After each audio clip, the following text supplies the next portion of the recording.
and welcome to the Business of Being a Virtual Assistant. I'm your host, Tiffany Parson, and you're watching episode number 219. We are going to talk about playing the long game as a virtual assistant business owner.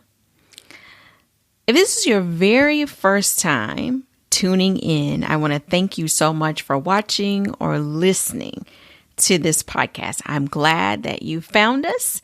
And my name is Tiffany again. I have been a virtual assistant business owner since 2008. I started out corporately as a computer programmer, and I was a mainframe programmer way back in the late 90s. And that is how I got my interest in the techie side of things. In 2008, I learned about what a virtual assistant was and happened to see it mentioned 2 different times within a couple of weeks of each other, having never heard the word before. Once I learned what it was, I had to know more, and I had to know if it worked. For years in the corporate world, I wanted to work for myself and I wanted to work from home. Now, in the late 90s, I was a computer programmer, but when everything went bust back in the early 2000s, I think around 2000, 2001, maybe 2001, 2002, sometime after 9/11, when companies were no longer creating new things. Therefore, they didn't need programmers. They needed people to maintain the programs that they already had. And around that time, I got out of the industry because of layoffs and ended up going into the health industry. And I went into that particular job with the expectation that I would only be there for a short period of time, maybe 6 months. Ended up being in there for 4 years and hated every minute of it. And left there, and in the interim of looking for something new, learned what a virtual assistant was. So in my career, I have been laid off twice and fired once. Once you've gone through the ups and downs of a corporate job, it's like that's as low as you can go. Someone saying, hey, we don't need you anymore. Get your stuff. That's as low as you can go in a corporate job. And once I experienced that, this was after I had experienced being laid off twice. Once I experienced that, I was like, you know what? There is nothing that a job could ever do for me to make me want to be loyal to them, grow with them, be one with them. Not that I was bitter or mad, I just understood the game. And so fast forward to 2022, I understand the game. And maybe you are understanding the game now as well. Right before I started recording, I read that there are going to be, some layoffs in the mortgage industry here in my city. And I hate to see that there's going to be layoffs because I know the feeling. Even after all these years, it's been, a long time ago that I experienced a layoff. But I remember the feeling. And the second time, I remember it was around Christmas, maybe a week or 2 before Christmas. The very first time, it was right before I bought my house. Literally, I was to close on my house, and we got laid off like maybe a week or 2 before. And so I closed on a house with no job, trembling and shaking and praying and hoping they didn't go back and do an employee check or income check or whatever. Anyway, still in the same house. But I said all that to say that I know the feeling. And it's like once you realize, no jobs are guaranteed. There are kids now graduating from high school and college, and just their future is bright. And I hope that parents aren't still advising their kids to get a good job, get an education and get a good job and stay with your job if your child desires to own their own thing or to be content creators or to do something that you have never done before. I hope we're still not discouraging our children because their world is way different from the world we grew up in, the world our parents and our grandparents grew up in. They don't even have to go to college these days. All the information is at their fingertips. They can go to school online if they want to. And you and I both know college is going to be there. It's not going anywhere. When I was in college, I had a professor and she told us, and we were all, I'm going to say majority of us was probably like 18 and 19. And she told us that she felt like you shouldn't even go to college until you're about 28. Because at that point, you have a better idea of what you want to do. And looking back on that, I'm well past 28, but I can fully understand what she means by that because we had no clue. There was a handful of people that knew they wanted to be a lawyer, they wanted to be a doctor, a small handful of people. And it's really wonderful now to see classmates who back then knew they wanted to be attorneys and lawyers or accountants and see them now and they're in those careers. That's what they wanted. They should have been there. But someone like me, I wasn't really sure. I hadn't been exposed to a lot of different things. So I went with the intention of thinking I was going to law school and leaving and deciding, law school is not my deal, and having to figure out what was my lane after college. I don't know what things would have looked like had I not gone to school. I don't have any regrets about that. It was great. But if that were to happen right now, I would learn everything I could online, sign up for different courses. There's so many things, so many opportunities. Now, if you're like Tiffany, I'm nowhere near college age. We probably could have been classmates. So what about me? Well, last week I talked about exploration in your virtual assistant business. And if you're around my age, you're basically almost at the midpoint of life, right? Our future is bright. We have lots of opportunity in front of us, just like someone who's just graduating from school. We have lots of opportunity in front of us. There's a chance for you to have second careers, third careers, to go back to school, to do whatever your heart's desire. It's all there available to you. One of the things that probably keeps you from seeking out those things is because of what people might say. I'm going to share something with you guys that this will be my first time sharing with you at my VIP group. They know, my team knows, but you guys on the podcast don't know this. During the pandemic, when everything was shut down and everybody was working home, and I'd been working at home forever by that time, or at least it seemed like forever. And I was looking for something more. I wanted to learn some other things. And I went to cosmetology school when the world was shut down. We actually did school for the first half of it online. It was perfect timing all the way around because I didn't have to change anything in my schedule. I was just adding something to my schedule. And while it was tough, I knew it was temporary. I did not worry about what people would think of me being 45.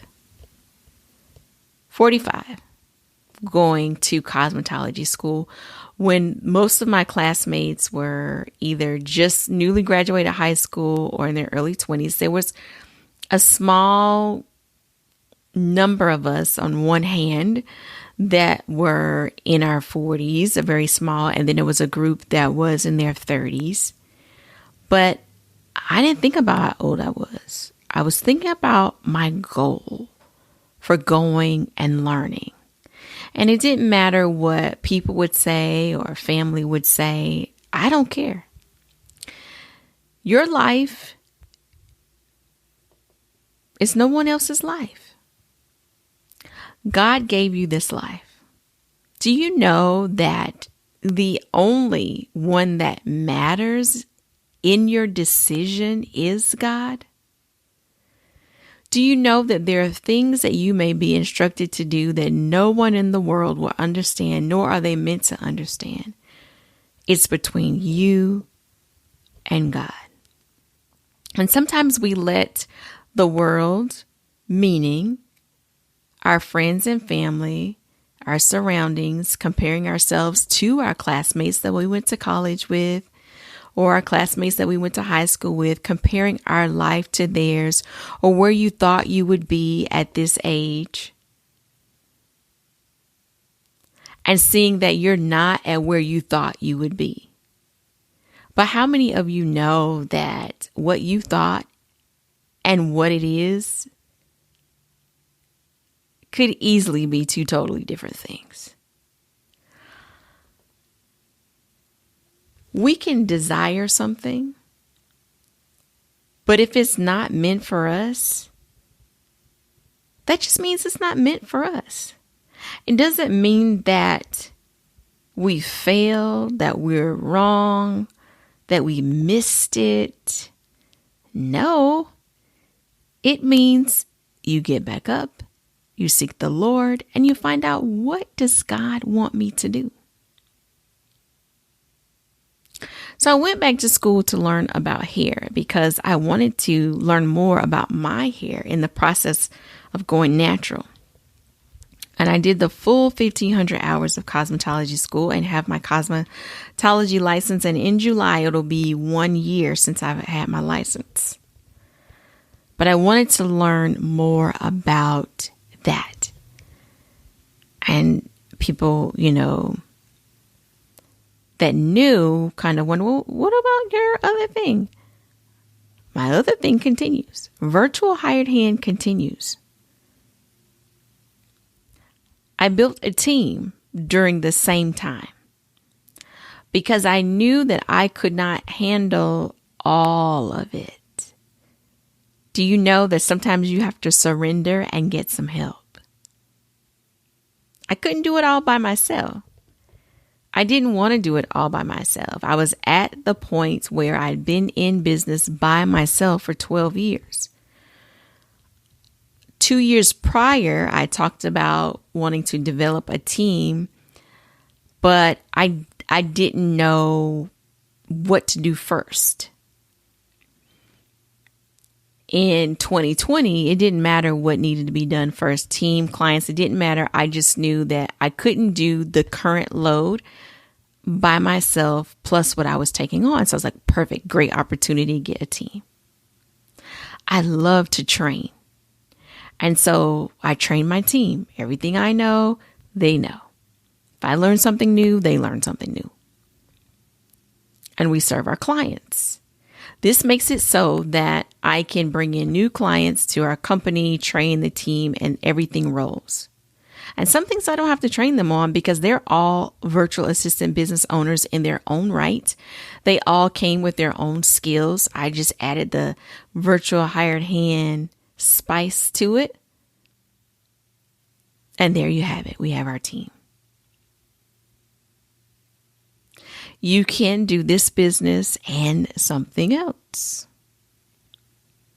It doesn't matter what anybody else says.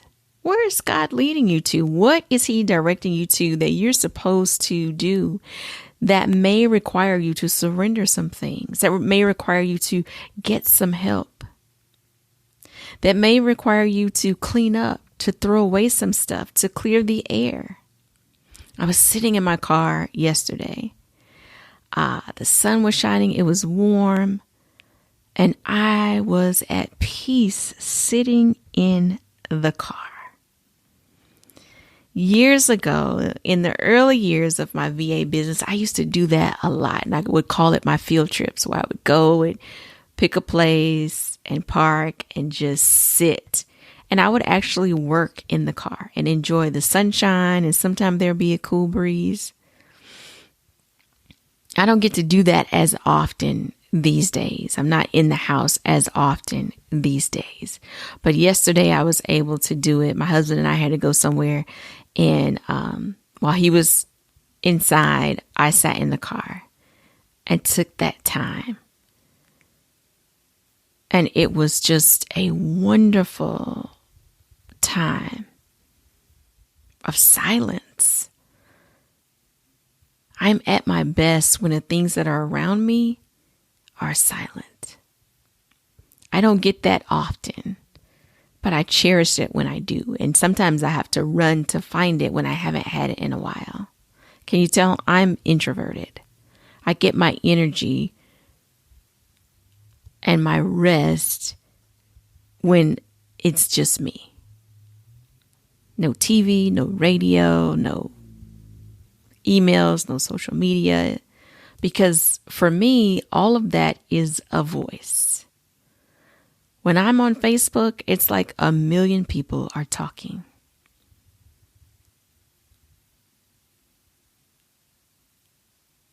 This is why I have to live a lifestyle of being unplugged as best as I can to eliminate a lot of the noise so I can hear, so I can recoup.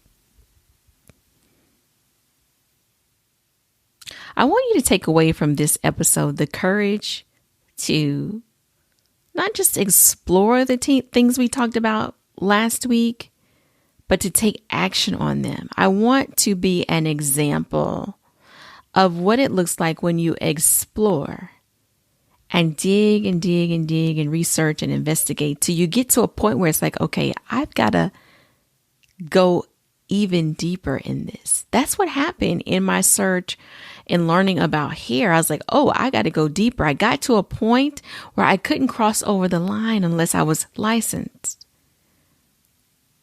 And so that's what I did. What is it that you're supposed to be doing that requires you to make a crazy leap? Looks crazy to those on the outside, but to you, you know it's right. And how do you know it's right? It could be that things fall into place. It could be that there's a sense of peace. It could be that you can't get it off your mind. Seek God. Find out. There's so much that we're supposed to be doing in this world. We have to do it, y'all. One by one, we have to do our part. We're all a part of this greater puzzle. What's your piece? Thanks so much for tuning in this week. I appreciate each and every one of you for listening to this podcast. I got on today and this was not my plan. We were going to talk about the long game of a virtual assistant business. So we'll get into that next week. I've got 3 questions that I jotted down I was going to answer. But this was more important. This is basically part B to last week's episode. So anyway, thanks again for tuning in. You guys have a wonderful and fantastic day.